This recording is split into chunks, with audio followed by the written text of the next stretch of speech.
Hi, and thanks for choosing to watch this SalesLogix video on using sales processes within SalesLogix web client. Sales processes are used to help guide a salesperson as they work with an opportunity and are intended to try and standardize sales processes across the sales force. The sales process can ensure a salesperson completes a particular task and can help to ensure that opportunities are deemed to be at the correct stage and probability of close across the company. Sales processes can be created by the administrator, can be as prescriptive and detailed as you require, include scripts, and also have mandatory steps.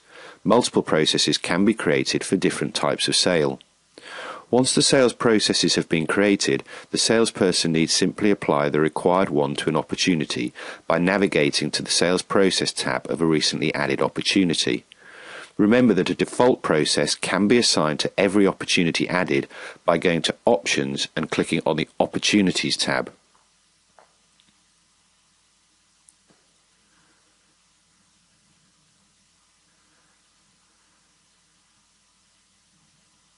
In this case, we will assign the new technology large business sales process to our opportunity. You will see that we are now at the prospect stage, and the snapshot on the right tells us where we are in the process, how long we have been working on it, and when the close date should be based on this process. Notice that there are a number of hyperlinks within the sales process. These are other functions within SalesLogix that help us walk through the process. The first step suggests that we book some time to do some research, so we click the Research hyperlink. This brings up the Scheduled To-Do box, with notes on what needs to be done. I'll schedule this for today's date. Notice that I now have an activity to do.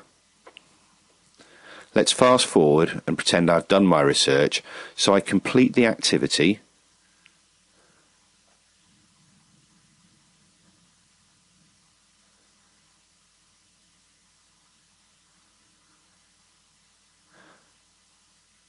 I see it under Notes History, and then I return to the sales process and tick that I have completed the step.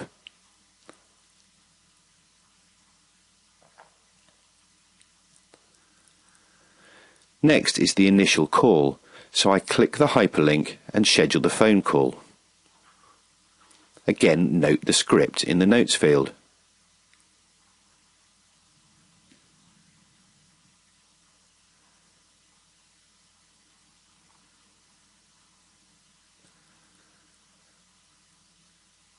Again, I have an activity to complete, which I can simply do, return to the Sales Process tab and move forward in the process.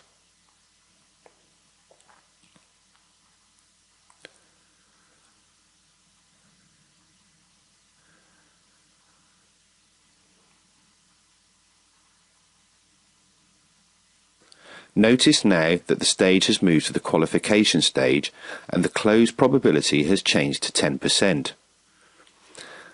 I can now start performing the steps in the next stage and so on through the whole process. You can see that some of the functions will call activity scheduling or the mail merge functionality for quick and standardized communications with the prospect. Other more complex actions can be carried out, like calling scripts or making database changes. It all depends on how the creator of the sales process designs and builds it. You also don't necessarily have to use the hyperlinks, and the step boxes can simply be checked as you do the activity. Remember, the hyperlinked activities are meant to be there to assist you though. Also note that the steps with the red asterisks indicate that the step is mandatory.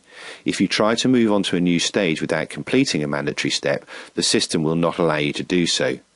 As you reach a conclusion, simply close-win the deal in the normal way. If you are lucky, this may even happen before you've completed the process. Well, that sales process is done and dusted. Thanks for watching this SalesLogix production.